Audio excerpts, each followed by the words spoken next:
Merci, M. Audet. J'inviterai maintenant David No, peut-être à réagir et à apporter des questions s'il y a lieu. On a des questions très intéressantes, notamment le défi de la motivation et la volonté de réussir sont, je pense, au cœur des questions qu'on peut se poser aussi autour du panel ici. David No est directeur d'investissement avec Innovia Capital, un fonds de capital de risque en TI, avec des bureaux et associés à Montréal, Alberta, New York et San Francisco. David a plusieurs années d'expérience comme entrepreneur et gestionnaire dans les PME. Il est notamment reconnu pour son expertise en logiciel, commerce électronique et paiement électronique. À toi, David. Bonjour tout le monde. Écoute, c'est très bien présenté. Je remercie M. Audet pour sa présentation. Vous allez m'excuser en avance, je vais sûrement faire des fautes en français. Ma mère est née aux États-Unis, elle venait des États-Unis, on parlait juste l'anglais chez nous. Heureusement, j'ai rencontré une jolie demoiselle francophone qui ne parlait pas l'anglais. Je vais me pencher sur 3 éléments qui vont peut-être échanger aussi après ça avec les questions avec la foule qui ont sûrement des questions. Parce que mes questions ne sont pas directement reliées à la présentation de M. Audet, mais en général sur 3 éléments après avoir regardé toute la fin de semaine. En 20 ans, Amazon a créé 100 000 emplois à partir de leur bureau à Seattle. En 15 ans, Google a créé 50 000 emplois à partir de Palo Alto.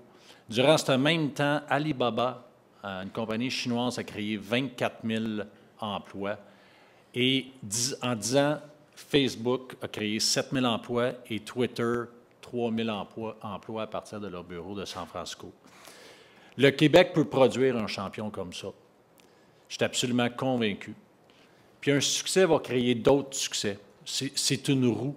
On a besoin d'avoir notre premier succès ici au Québec, comme BlackBerry a eu, puis l'impact que ça a eu à Waterloo. C'est une grosse roue. Qu'est-ce qu'un succès fait? C'est que ça amène des compétences, ça amène de l'argent, ça amène du know-how, ça attire du monde. C'est la grosse roue qui tourne. Tu sais, le plan stratégique, ça comprend beaucoup d'éléments, des éléments qui me semblent parfois simples, comme une application mobile pour signaler une police qu'un crime vient de se commettre, ou bien une authentification, qu'est-ce qu'on appelle un single sign-on pour tous les sites gouvernement. Pourquoi on a besoin de 25 différents passwords, 25 différents usernames dans 25 différents sites municipaux, fédéral, provincial? Il devrait avoir à un moment donné un single logon.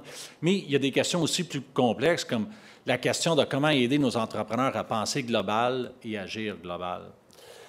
Et j'ai 6 pages de recommandations, j'ai 8 pages de notes, je ne rentrerai pas toutes dedans, mais je vais me pencher sur 3 éléments clés qui sont importants pour nous comme investisseurs dans les jeunes compagnies innovantes et technologiques. On investit dans les PME. On a un fonds qui s'appelle Innovia Capital, 115 millions.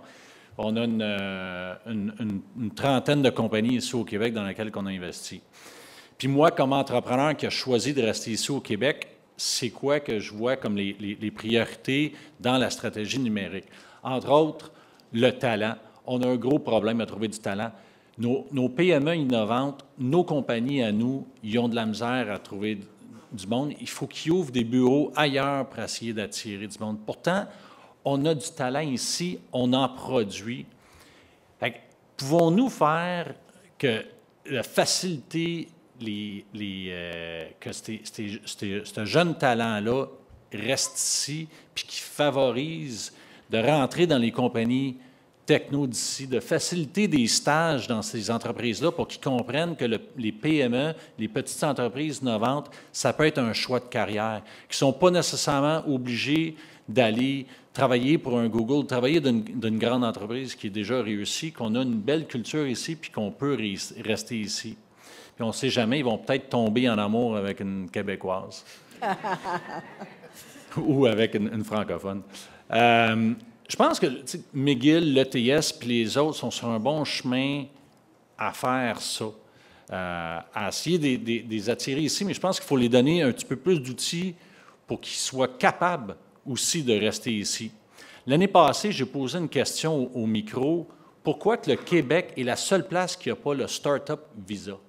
Pour ceux qui ne savent pas c'est quoi, le restant du Canada puis les États-Unis ont un programme qui s'appelle le Startup Visa. C'est quand un investisseur accrédité le valide, c'est une bonne idée, puis on est prêt à mettre notre argent personnel et notre fonds dedans, et que l'entrepreneur arrive ici avec quand même de l'argent et des compétences techniques.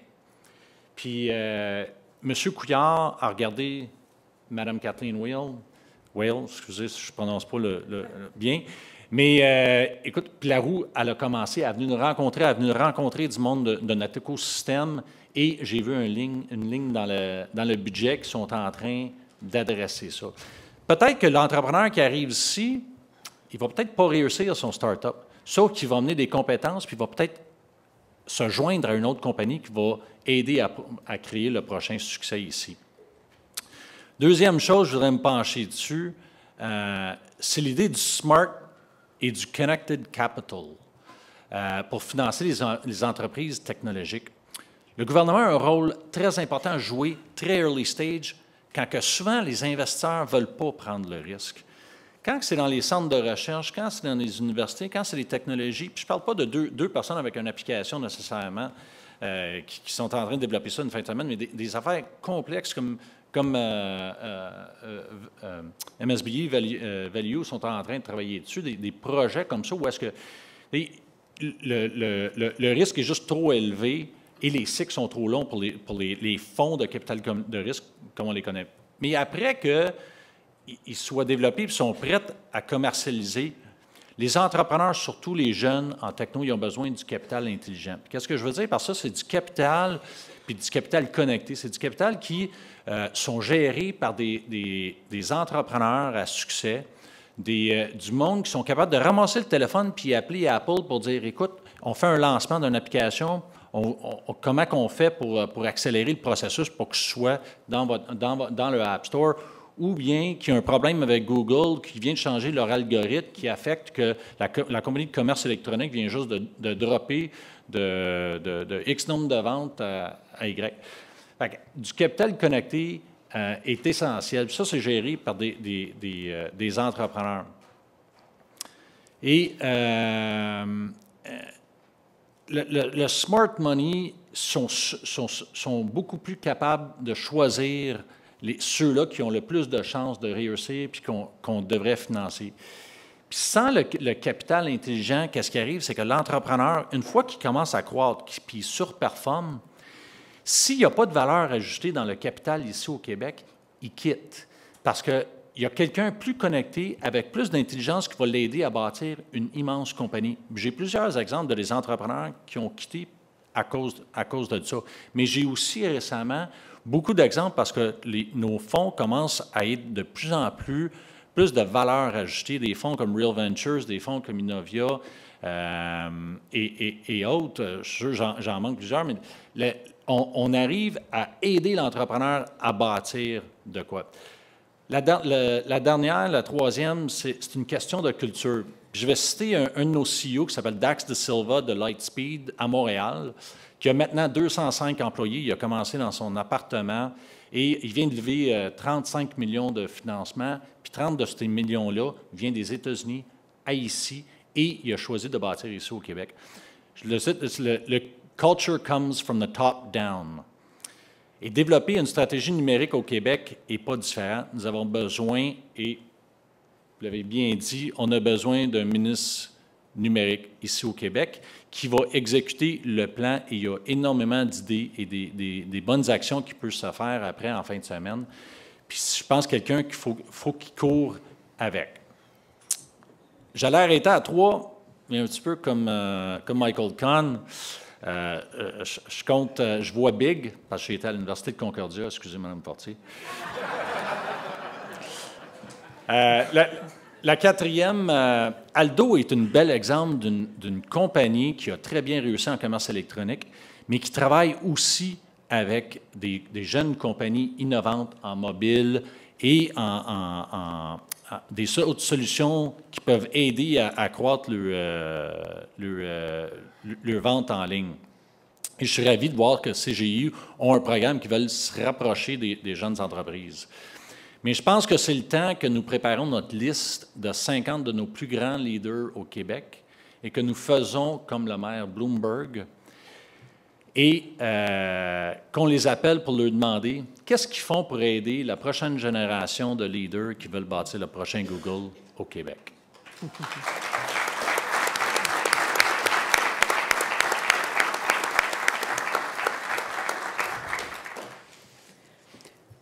Je pense que Sylvain, c'est à toi que je donnerai la parole parce que je t'ai vu réagir sur ta chaise et je pense que tu es presque nommément interpellé parce qu'on parle quand même des échanges avec l'international, mais aussi de besoin de partir et de revenir peut-être au Québec. Je pense que tu serais peut-être à ce moment-ci notre exemple. Alors, Sylvain Carr se définit comme le citoyen du réseau depuis 20 ans, geek Internet et grande gueule, dit-il de lui-même, directeur général de Thunder Fuel, accélérateur de start-up et associé chez Real Ventures, firme de capital de risque en technologie. Il est de retour d'un périple de 2 ans chez Twitter au développement des marchés et des partenariats technologiques, socialiste et pragmatique, tient-il à dire. Alors, je te passe la parole, Sylvain. Bonjour, mon nom est Sylvain, je viens de l'Internet. Je suis né dedans.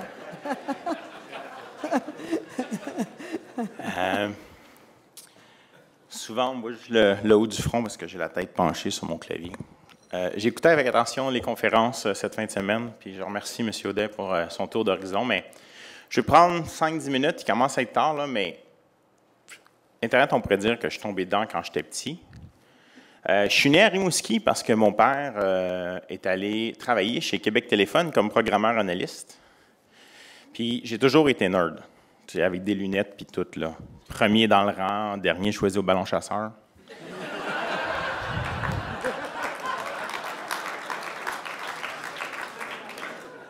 C'est pas mal plus cool en 2014 d'être nerd qu'en 1987.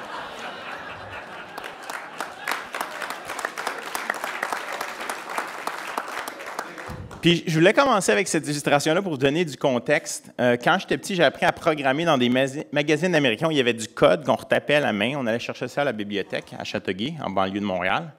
Puis cette idée-là de pouvoir programmer, puis de moi-même faire un programme, puis d'apprendre comment ça marche en changeant les choses, en cassant les choses. Je me suis rendu compte que quand je démontais la radio puis je le cassais, je ne pouvais pas le réparer, mais quand je prenais un programme puis je le cassais, c'était plus facile à réparer. Ça m'est toujours resté. Puis je pense que cet esprit-là de l'Internet, je suis un curieux compulsif. J'ai jamais assez d'affaires à lire. Fait que quand j'ai trouvé l'Internet dans les années 90, un livre qui n'a pas de dernière page, je n'en revenais pas. Puis je suis de cette culture-là des premiers hackers Internet. Là. Pas les hackers qui volent vos informations et qui font dans les banques, là, mais ceux au MIT à Boston, au Stanford AI Lab à Palo Alto. Ces gens-là qui ont inventé l'Internet, puis ils ont inventé les logiciels libres en inventant l'Internet pour des bonnes raisons. C'était un contrat social qu'ils voulaient mettre en place parce que c'était trop important, la technologie, pour juste laisser ça aux financiers puis à ceux qui s'occupent de l'économie. Bon, aujourd'hui, je travaille dans une firme de capital de risque. Là, je vais réconcilier ça plus tard. Mais ces gens-là étaient des brillants scientifiques de multiples domaines. Au début, il n'y avait personne qui travaillait en informatique. Là. Puis ils ont gravité vers les ordinateurs, ces bébites-là qui prenaient des salles entières, pour résoudre les grands problèmes de l'humanité. Puis c'est cet esprit-là que j'aimerais qu'on ait aujourd'hui au Québec, de dire, quelle que soit votre expertise, quel que soit votre domaine, comment est-ce qu'on peut utiliser les technologies pour régler nos problèmes, puis pour créer des choses intéressantes aussi, comme Monique nous en parlait à la SAT. Là. Puis, il y a un livre fantastique, si vous n'avez pas lu, ça s'appelle « Where the Wizards Stay Up Late ». Je vous tweeterai le lien après, mais ça explique cette époque-là où, dans les années 50, 60, 70, ils ont inventé les premiers réseaux de cette informatique-là émergente. Puis, ce qui est fascinant dans la Silicon Valley, c'est qu'en même temps que les scientifiques étaient en train d'inventer les réseaux, on commençait à nommer un modèle d'investissement de capital privé pour les capitaliser puis les commercialiser. Parce que les nerds, là, c'est pas bien bon pour se vendre. Là. Les recherches, souvent fantastiques, restent dans les laboratoires. Et le modèle de Stanford, pour moi, est vraiment intéressant. Comment ils ont pu associer de façon positive l'argent public, l'argent privé des universités, l'argent privé du capital de risque, mais aussi l'industrie et les centres de recherche. Recherche très, très souvent issue des fonds publics. Hein? L'Internet, des fonds publics. Le GPS, des fonds publics. Les premières puces, les fonds publics. La cryptographie, l'armée, des fonds publics. Mais saviez-vous que le père du capital de risque, c'est un Français? Qui savait ça? Georges Doriot. Vous irez lire Creative Capital qui raconte cette histoire-là. Français qui est allé sur la côte ouest. Et où je vous amène avec tout ça, c'est que, c'est pour vous donner du contexte. Je suis allé travailler 2 fois en Californie. J'espère que ce n'est pas jamais 203, ou peut-être, on verra. Mais sans blague, si j'ai quitté San Francisco, ma 2e ville préférée au monde après Montréal, là, puis si j'ai quitté Twitter, où j'étais quand même assez bien payé, merci, là, on a même fait un IPO, j'ai des actions aujourd'hui. Si je suis avec vous ce matin, c'est parce que je suis moi-même un hacker. Puis dans le sens positif, comme je vous le disais, puis il n'y a rien de plus intéressant pour un hacker comme moi qu'un problème difficile à régler. La meilleure façon d'appâter les ingénieurs, les hackers, c'est de leur donner un problème difficile à régler. Surtout s'il est comme impossible à régler. Vous le voyez, hein? Vous voyez ce que ça fait? Pas besoin de dire d'autre chose. Mais pourquoi ça me fait tant sourire? C'est parce que quand on a un problème impossible à régler, on prend tous les moyens nécessaires pour le régler. Entre autres, ça veut dire qu'on demande à tout le monde, « Toi, tu ferais ça comment? » Ça nous force à collaborer. Ce n'est pas parce qu'on est des socialistes à cheveux longs là, qu'on fait ce genre d'affaires-là. Là. Parce qu'il y a un vrai problème qu'on veut vraiment régler. Puis la plus grande humilité intellectuelle commence par cette phrase magique, « Je ne le sais pas ». Puis je suis content qu'on soit ici en fin de semaine pour se dire, peut-être qu'on ne le sait pas par où commencer, mais que d'être ensemble, puis d'en parler, c'est le début de quelque chose. Il y a un proverbe africain qui dit « Comment est-ce qu'on mange un éléphant? On commence par une bouchée. » Un hacker, ça divise les grands problèmes en plus petits problèmes. Ça fait une liste des bugs à régler, puis ça tente de les reproduire. Bien important. Pour moi, quelqu'un qui me dit qu'il y a un problème et qui n'est pas capable de m'expliquer le problème, on appelle ça un code 14. En informatique, c'est un problème entre la chaise et le clavier.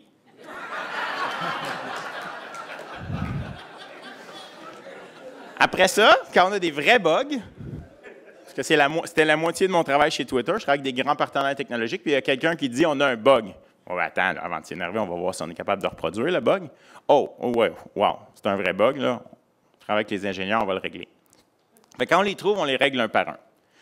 L'autre affaire que j'ai appris dans mes 20 ans d'informatique, c'est que faut toujours ajuster la liste. Okay? On avait dans les années 90 le modèle qu'on appelait waterfall. Hein? On définit les problèmes, on trouve une solution, puis on l'applique. Mais en cours de route, on découvre tout le temps plein d'affaires qu'on n'avait pas imaginées. C'est pour ça que c'est ridicule, les évaluations dans les projets informatiques. C'est le gars d'informatique qui vous le dit. C'est comme demander, ça prend combien de temps pour construire un véhicule? Ça coûte combien? Un véhicule. Un vélo ou un F-18? Souvent, quand on parle d'innovation, j'ai l'impression qu'on se dit « ça prend un véhicule ». Puis, des fois, souvent, on se fait recommander des F-18. On doit commencer, s'il faut qu'on se rende au coin de la rue, là, c'est mieux en bicyclette.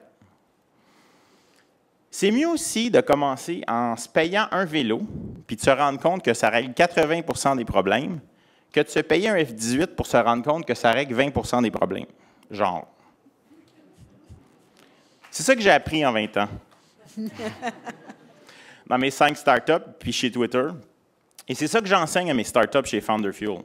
Founder Fuel, c'est un accélérateur. J'ai un budget pour en recevoir 8 2 fois par année.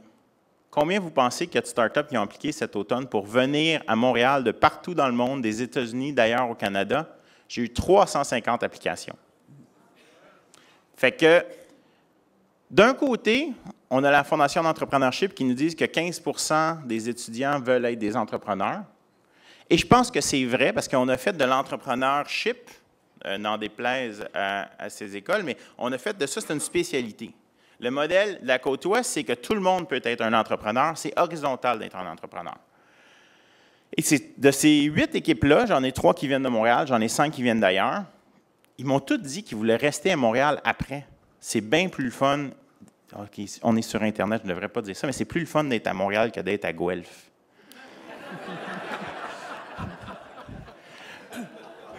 Bon. En plus, il va falloir que j'aille donner une conférence là bientôt, mais bon. Je la donne en français, là. Je me croise les doigts. Donc, ma conclusion, parce qu'on va conclure, il commence à se faire tard. On parlait de décentralisation, puis donc, ma conclusion, c'est de hacker le gouvernement. C'est un virus que je vais tenter de vous transmettre. Faites attention, je suis un hacker, vous l'avez peut-être déjà, sans le savoir. Mais sérieux, ma conclusion, c'est pourquoi Twitter, qui l'aurait cru Twitter? C'est-tu niaiseux, Twitter? Combien ça vaut, Twitter, aujourd'hui? J'ai regardé. 32 milliards. 3 000 employés. Comment Twitter vaut 32 milliards avec 3 000 employés? Elle optimise au maximum toutes les méthodes des hackers pour créer une immense valeur à partir de rien. Bien, pas rien, là, à partir des cellules grises. Puis les cellules grises, c'est super renouvelable comme matière. C'est pour ça que moi, j'aime mieux parler du plan nerd que du plan Nord.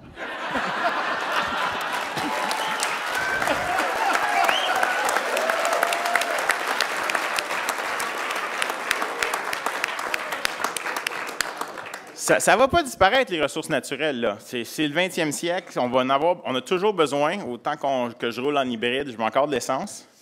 Mais toute la couche additionnelle de valeur qu'on crée avec le numérique, là, Michel Blanc avait des super bons chiffres hier là-dessus.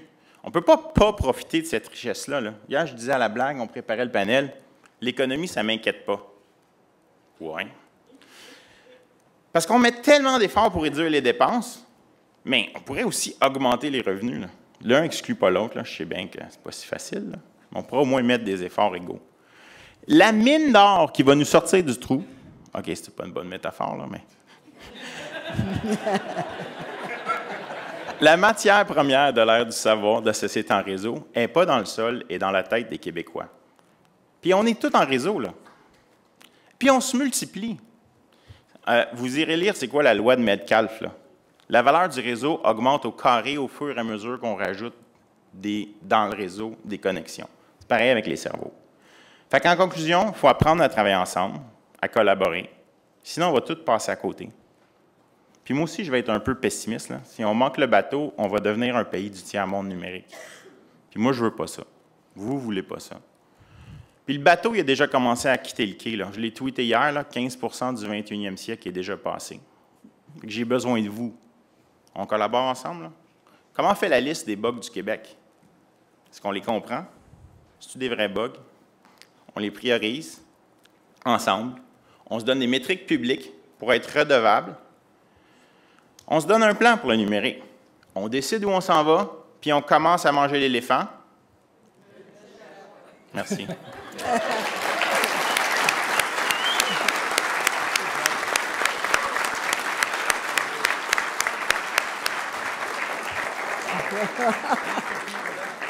Voilà. Alors, j'inviterai maintenant Yann Peters à venir conclure ce panel.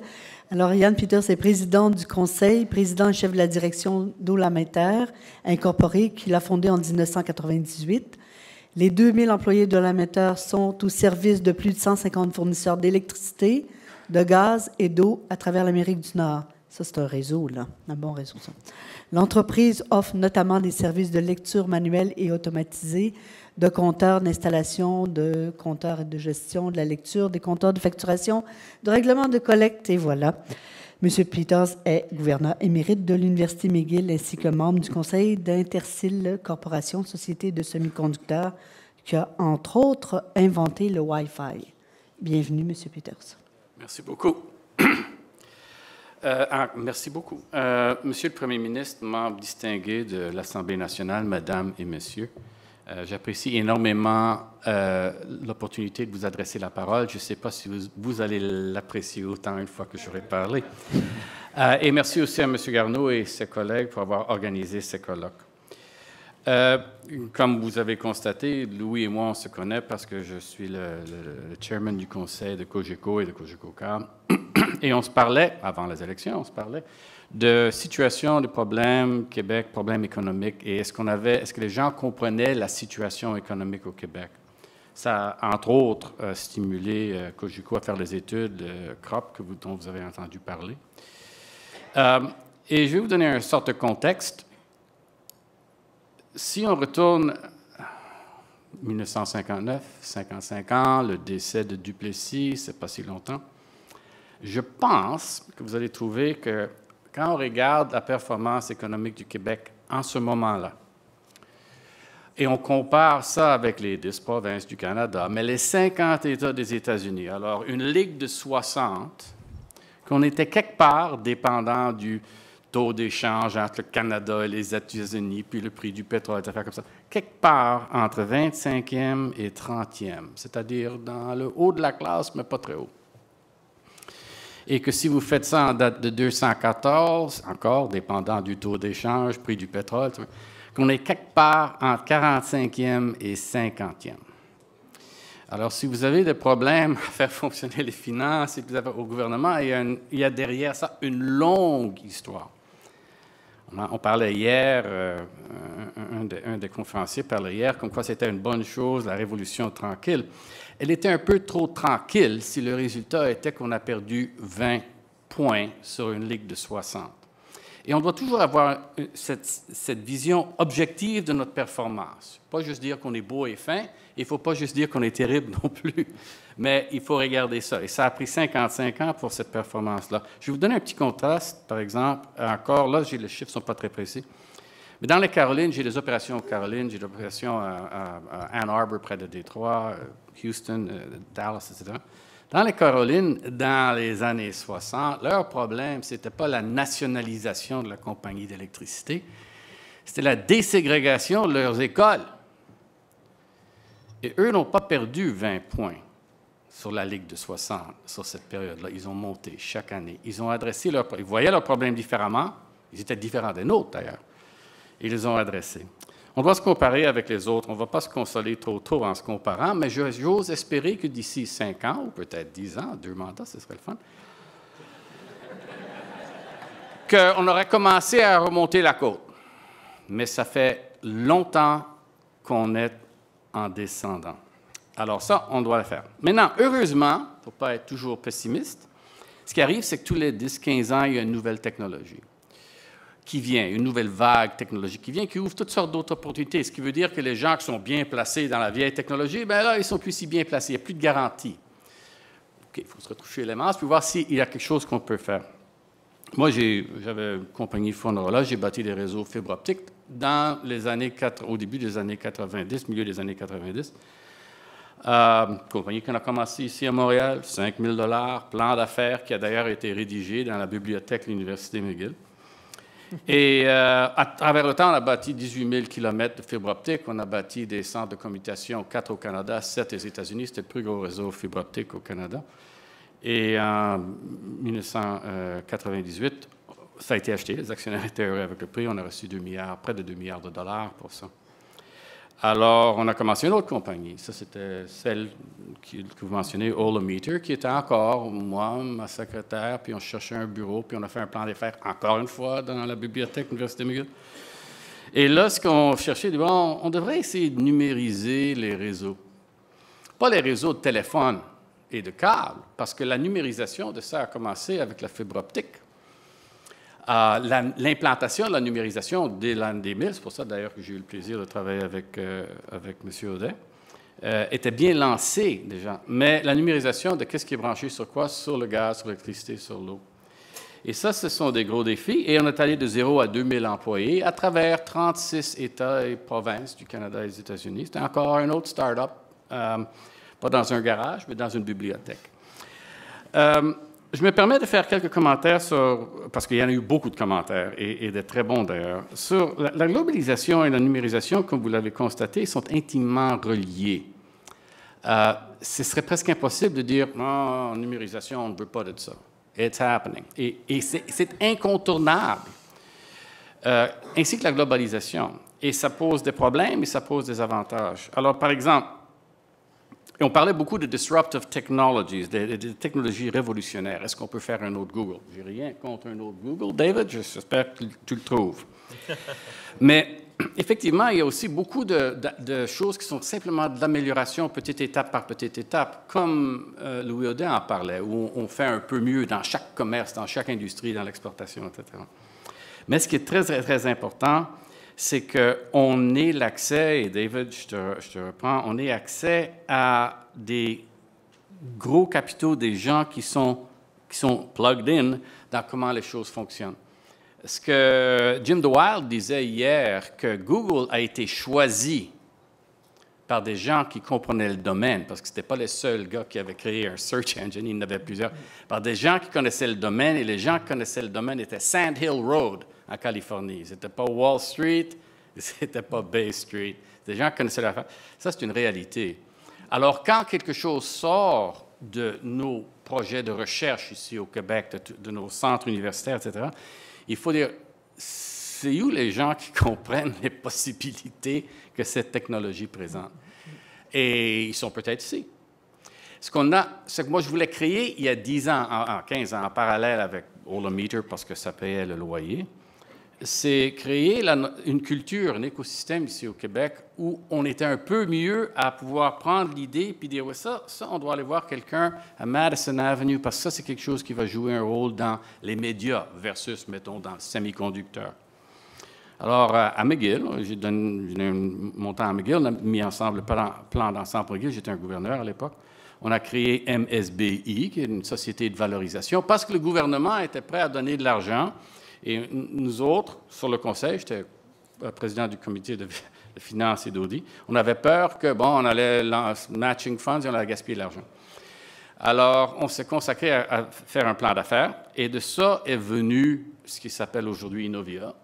Est venu de ça aussi Aligo, qui est maintenant le fusionnement de deux. Est venu de ça, on a créé le C100 parce qu'on disait, on doit parler avec les chefs d'entreprise, les gens de Montréal, les gens du Canada qui sont dans les Silicon Valleys. On doit rentrer en contact avec ces gens-là, pas juste simplement dire, ils sont quittés. On a créé Ange Québec, pas avec l'idée que les anges au Québec, est-ce qu'il y a des anges au Québec? Les anges au Québec allaient parler avec d'autres anges au Québec, mais parce qu'il y a un réseau qui fonctionne à travers l'Amérique du Nord, puis au Québec, c'est le seul endroit où on n'avait pas ce réseau de anges, où les bonnes idées peuvent être échangées avec quelqu'un d'autre dans un autre domaine, etc. Ce sont tous des éléments qui devaient être mis en place et qui sont, je dois vous le dire, toujours vulnérables. Ce n'est pas encore robuste ici à Montréal. C'est robuste, Sand Hill Road en Californie. C'est robuste à New York, comme on l'a vu. Ce n'est pas encore robuste ici au Québec à Montréal. Mais ça commence à prendre de l'ampleur et ça commence à avoir un impact. Et je suis très heureux du petit rôle que j'ai joué au départ de cette affaire-là. Et j'espère qu'on va continuer à faire cela parce que ce ne sont pas des gros montants d'argent. Ce sont des gros impacts, mais à longue échéance. Il faut être patient money, entre autres choses. Alors ça, c'est ma synthèse que j'ai à faire, mais j'avais une question que je voulais demander à M. Audet suite à sa présentation. Et j'avais une assez bonne idée de à quoi la présentation allait consister, mais on a eu pas mal de conversations sur des questions de culture. Ingénieur minier, normalement, on ne me demande pas pour mes opinions sur la culture. Mais la culture est économiquement très importante.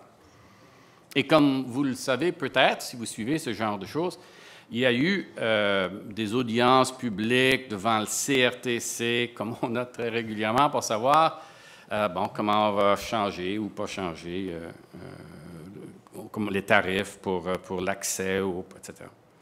Et ma question est l'impact culturel de la numérisation pour M. Audet. Est-ce que ceci, c'est un autre aspect de la guerre du contenu? Is this another content war? Est-ce que ça va jouer dans des questions de tarifs pour la télévision? Est-ce que le combat se fait totalement sur un autre champ de bataille? Est-ce que le Québec est bien placé pour faire le combat sur ce champ de travail-là? Parce que ce qui arrive avec la culture, ce qui arrive avec les médias est important. Il y a un peu un phénomène de winner take all. Si vous pensez, par exemple, à Google et la portion de l'argent de publicité qui va à Google versus tout l'ensemble de l'Internet, il y a une sorte de winner take all. Et nous, on doit occuper de la place sur cette scène-là, je pense tout de même. Alors, je vous demandais à M. Audet, est-ce qu'effectivement c'est ça ou où sommes-nous dans ces combats de culture et cette guerre de réseau? Bien, je vais faire mon possible, Yann, mais j'ai le goût de répondre all of the above or none of the above. Il y a des forces contradictoires au travail. Le fait que la numérisation soit là a permis de démocratiser la production des arts, de l'information, et donc il y a eu une multiplication de voix, une multiplication des expressions. Par contre, en même temps, l'arrivée du numérique permet aux distributeurs de permettre à leurs clients, et ce n'est pas totalement ça aujourd'hui, mais c'est là que ça s'en va, de choisir ce qu'ils veulent et de payer pour ce qu'ils veulent. Alors, on a eu une explosion des voix, et là, l'heure des choix approche, c'est-à-dire les gens auront, et c'est là-dessus que l'audience publique portait, les gens auront le choix de choisir ce qu'ils veulent, de payer pour ce qu'ils veulent, plus ou moins rapidement dans le temps, suivant le modèle qui sera retenu. Mais quoi qu'il advienne dans ça, au plan culturel, du fait qu'il y a peu de contenu francophone qui plaise aux Québécois, je pense que les producteurs de contenu francophone sont en bonne partie isolés du plus gros défi. Et ça, en fait, ça devient un peu une force pour nous au Québec. C'est donc une réponse courte et imparfaite. Merci, Louis. Merci. Poser une question. C'est basé sur quoi, votre affirmation qu'il y a peu de contenu qui plaise aux francophones? Ce n'est pas une affirmation dans l'absolu. Ce que j'essaie de dire, c'est que si vous regardez les choix disponibles à la communauté anglophone sur le câble et sur Internet, il y en a une grande quantité. Tandis que si vous regardez ce qui est disponible en français, c'est pas mal plus réduit. Hein? C'est juste ça que je voulais dire. D'un point de vue canadien. Mais je vous posais la question parce que pour moi, ça met en lumière. On parlait hier de Think Global, Act Global. Quand quelqu'un fait un très bon produit en français, pour moi, le marché, c'est la francophonie. Moi, je vous le dis, je viens d'Internet, les frontières, ça ne me dérange pas. Présentement, c'est un des enjeux qu'on a au niveau de la culture, c'est de dire on finance la culture au Québec pour le Québec ou au Canada pour le Canada, mais un excellent documentaire francophone qui est produit au Québec, c'est un excellent documentaire francophone qui passe à TV5 puis qui passe ailleurs.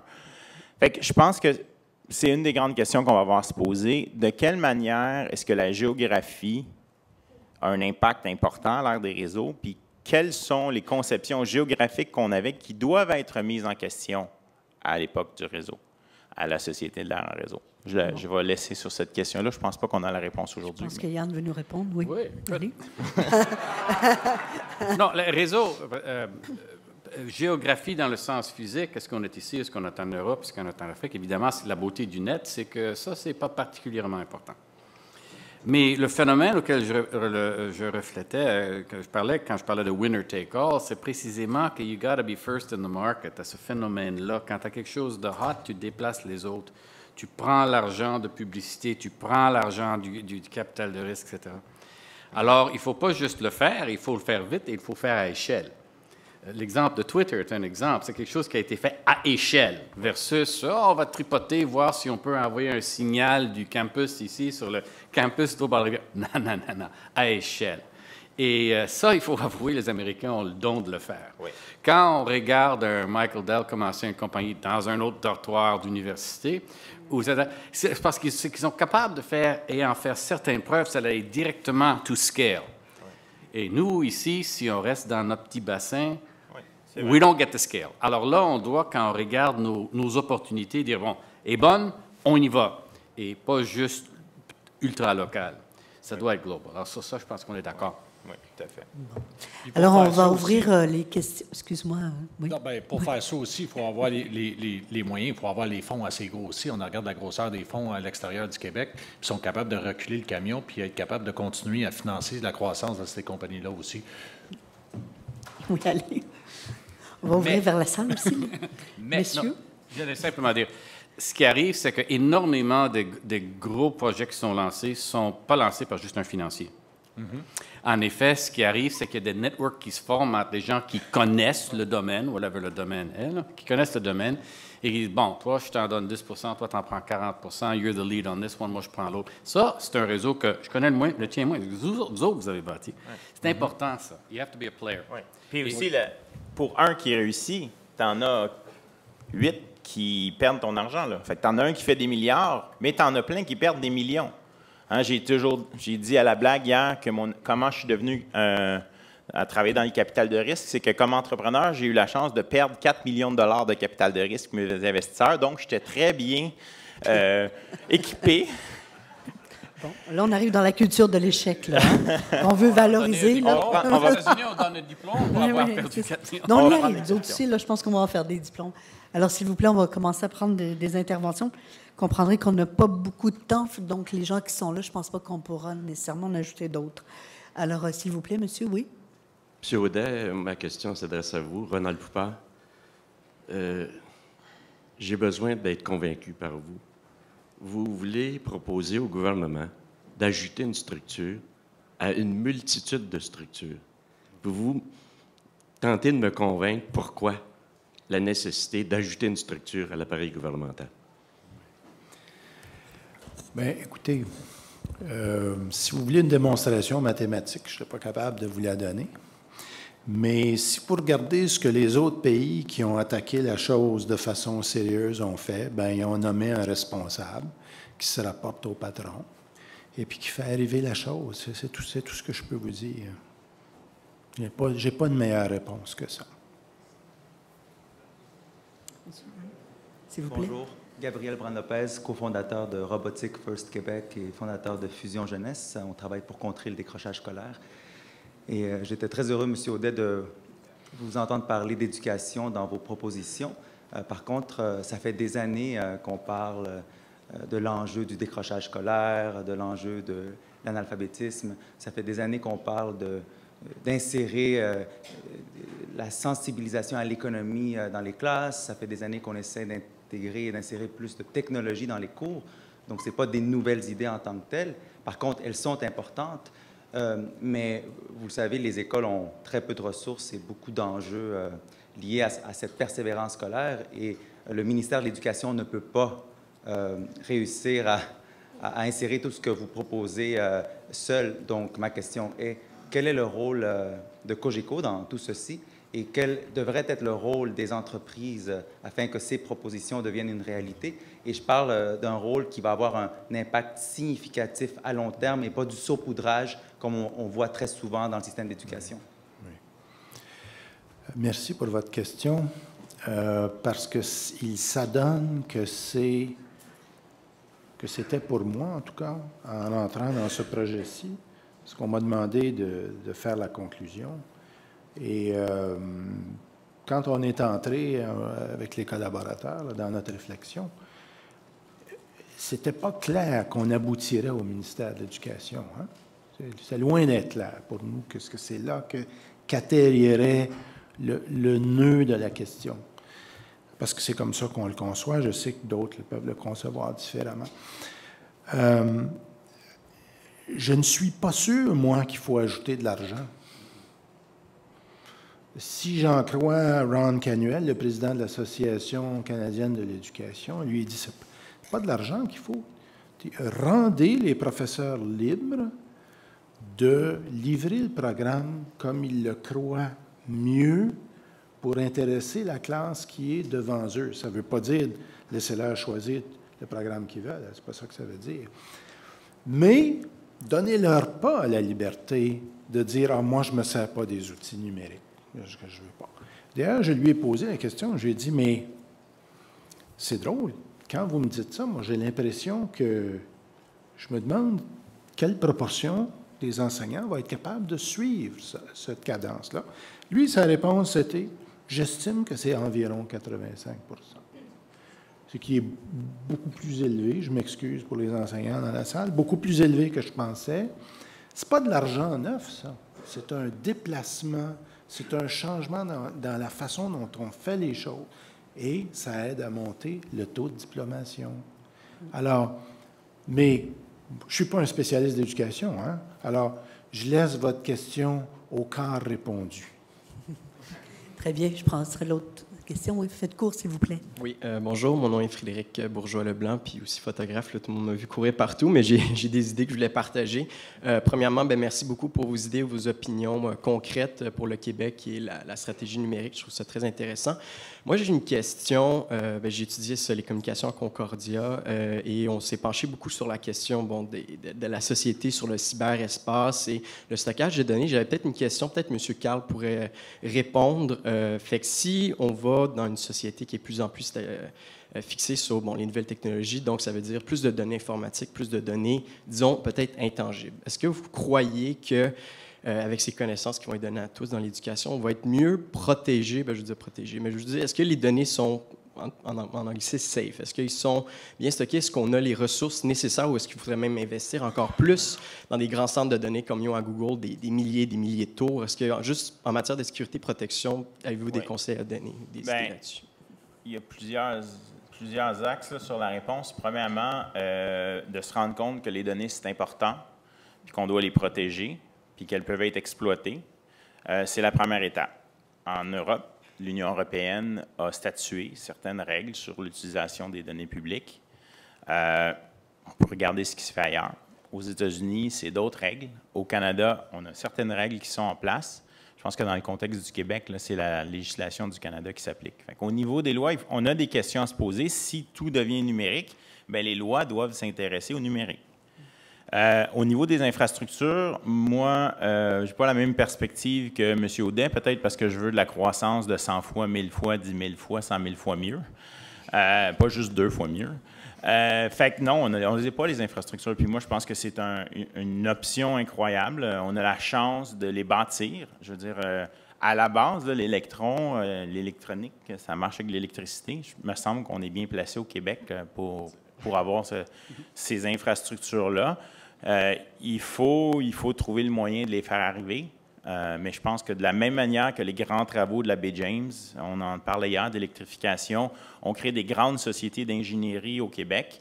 Les grands travaux du numérique vont créer des compétences ici au Québec aussi, qu'on va pouvoir exporter partout dans le monde aussi. S'il vous plaît, oui.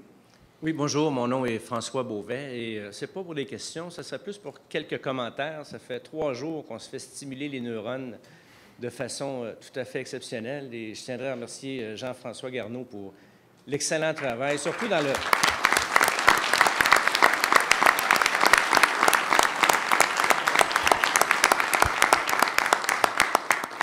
Surtout dans le choix et dans la qualité, la diversité des panélistes qu'on a eus. On a des gens du privé, des gens du public, des geeks, des pas geeks, des straight, des pas straight.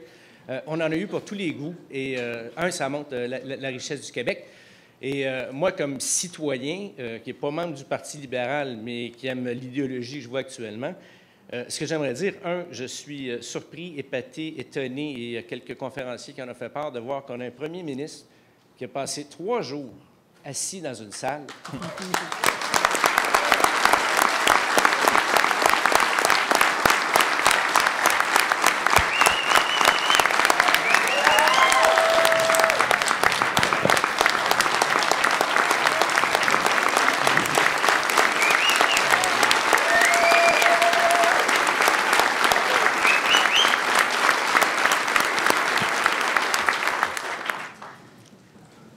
Assis dans une salle, accompagné de plusieurs ministres, ce qui est encore plus surprenant, à se préoccuper de quelque chose qui, peut-être sur certains points, peut-être qu'on oublie la gravité ou l'importance de la période historique qu'on vit. Certains conférenciers, dont surtout M. Hervé de France, ont fait des discussions au niveau plus social, plus philosophique. Le geek en chef sur la table actuelle, excuse, je me rappelle pas de ton nom. Sylvain.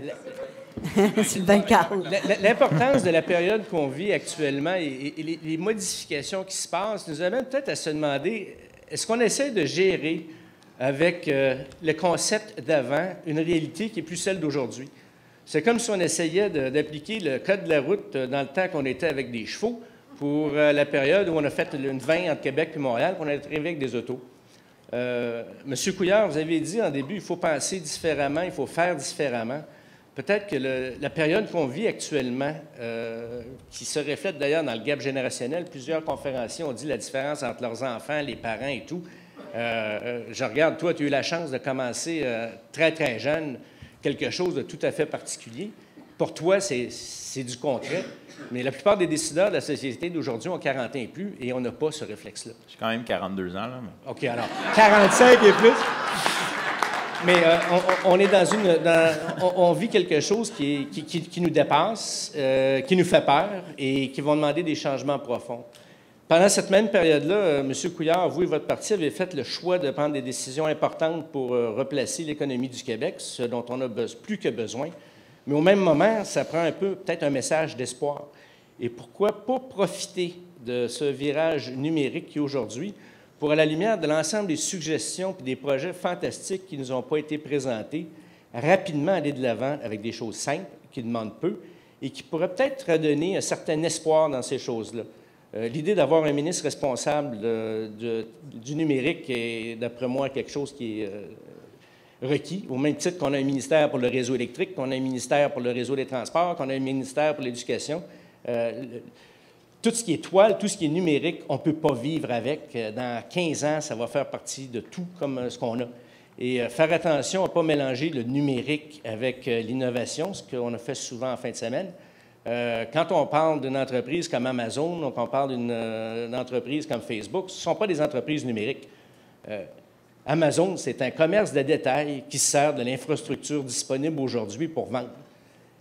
Facebook, ce n'est pas une entreprise numérique. Facebook, c'est un club de rencontres.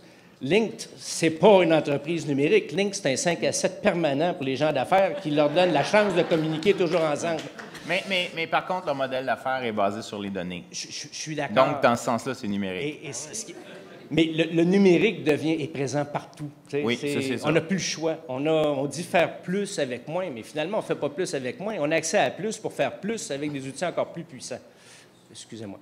Alors, tout ça pour dire qu'un ministre responsable du numérique, rôle du gouvernement, faire tout ce qu'ils sont capables pour créer un environnement favorable, puis par un environnement, on parle d'un environnement social, un environnement économique, législatif, pour développer notre numérique au Québec, faire de l'expérimentation, des projets pilotes et deux grands pôles d'innovation un peu à l'image de ce qui avait été fait par M. Rousset. Pourquoi pas quelque chose autour de l'électricité, automobile, IREC, à Varennes, où on va chercher des cerveaux du Québec pour faire des pôles d'innovation dans ce secteur-là. Et au niveau de l'industrie forestière, on a un monsieur de Fonds d'action, M. Léopold Beaulieu, qui a développé avec l'Université Laval un programme en génie du bois. Et l'industrie forestière au Québec, qui était notre fleuron jusqu'au milieu des années 80 et qui est aujourd'hui presque moribonde, ce serait deux secteurs où demain matin, on pourrait commencer à faire des projets pilotes pour nous permettre d'avancer. Merci. Merci. S'il vous plaît. Je vais être très brève, surtout parce que plusieurs de mes commentaires rejoignent ceux du précédent. Mon nom est Sylvie Giguère, je suis citoyenne de Verdun. Monsieur Audet, moi, vous n'avez pas besoin de me convaincre. Dans ma profession, j'ai le loisir de voir les meilleures pratiques en matière de gouvernement numérique à travers le monde et il y a une personne en charge relevant du responsable de l'État. Alors, je suis convaincue. J'ai passé le forum, c'est ma deuxième participation. J'étais ici l'année dernière. Je suis ici cette année et j'aimerais aussi remercier et féliciter M. Garneau et Bélanger. Et je suis très énergisée par le dernier panel que j'ai trouvé extrêmement inspirant. Je ne sors pas déprimée aujourd'hui. L'année dernière, M. Couillard, vous nous avez invités, je me rappelle très bien, à l'espoir, l'optimisme et l'enthousiasme versus le déclin. Et moi, mes sentiments aujourd'hui sont décuplés. Et ils sont décuplés pour deux principales raisons. Je sais, M. le Premier ministre, que vous êtes le bon leader. Vous nous avez démontré que vous avez le courage de vos convictions pour faire le redressement de la situation en matière de finances publiques. Mais deuxièmement, je sais aussi que vous allez avoir le courage de prendre les bonnes décisions pour amener Québec à l'ère numérique et que ça va être votre legs et le legs de votre gouvernement. Alors, je suis très énergisée de travailler avec vous tous. Merci infiniment. Merci. Alors, rapidement, s'il vous plaît. Oui, Pierre-Benoît Fortin de Trois-Rivières, président du Parti libéral à côté de Champlain. Ma question, quand M. Audet, vous avez parlé de ministre du numérique, j'ai une lumière qui m'a allumé, parce que nous autres, dans notre secteur, on a seulement Vidéotron pour avoir le câble. Fait que là, je trouvais qu'il y avait une monopolisation du câble. Fait que finalement, ce que je demanderais peut-être au premier ministre de revoir le système, c'est de nationaliser la fibre optique et d'appeler, on pourrait appeler ça un autre hydro-optique. Pourquoi? Parce que présentement, il y a le coût du web coûte plus cher que l'Hydro-Québec, alors que le coût afférent est 9 $ ou 80 $. Fait qu'il y a des gens qui payent plus cher d'avoir du web chez eux que de payer l'Hydro-Québec. Fait qu'on a une facture unique et un coût qui serait vraiment juste et équitable de revérifier les affaires. Merci. Merci. Alors, s'il vous plaît, une dernière intervention, oui. Peter White de Knowlton. Deux petits points. Premièrement, je voulais dire combien je suis emballé d'être ici. Je ne sais pas pourquoi on m'a invité. Je ne sais pas qui m'a invité. Un vieux bleu comme moi, je ne sais pas, peut-être pas si les organisateurs le savaient, mais c'était vraiment emballant les 3 journées. Et on tire à la fin, ça tombe bien que je suis le dernier à poser une question, parce que ma question est une question de procédure. C'est quoi la suite? C'est quoi le suivi de ces 3 journées? Je sais que le gouvernement a des grands défis maintenant. Tout le monde lui a lancé des défis. Je sais que M. Audet et M. Peters, dans leur domaine, et je les salue, ils vont faire de leur côté quelque chose pour encourager l'entrepreneuriat au Québec. Mais je sais aussi, dans cette salle, il y a beaucoup de gens comme moi qui voulons nous impliquer, qui sont prêts à nous impliquer, comme notre ami de Peerless qui a offert ses services pour $1 par année. Oui, c'est ça. C'est le club d'Eliott, là, qui est parti. Oui. Et alors, voilà, est-ce que c'est dans 1 an qu'on se rencontre à nouveau, ou est-ce que d'ici 1 an, on fait quelque chose ensemble, ceux d'entre nous qui voulons le faire?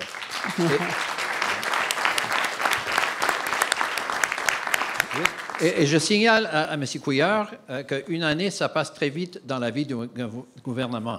Oui.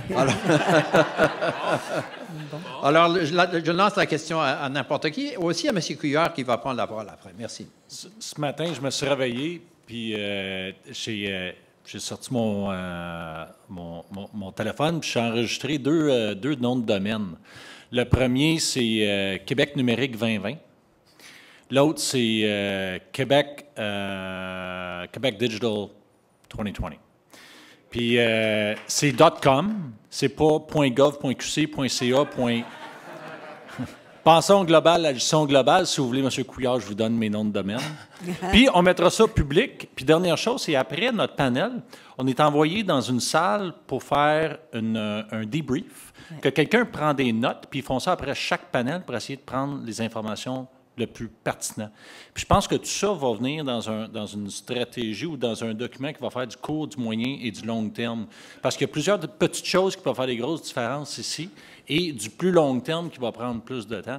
Mais je pense que toutes les idées sont là pour mettre en place, puis après ça, l'exécution avec, en espérant, peut-être un ministre stratégie numérique. Bon. Alors, merci tout le monde.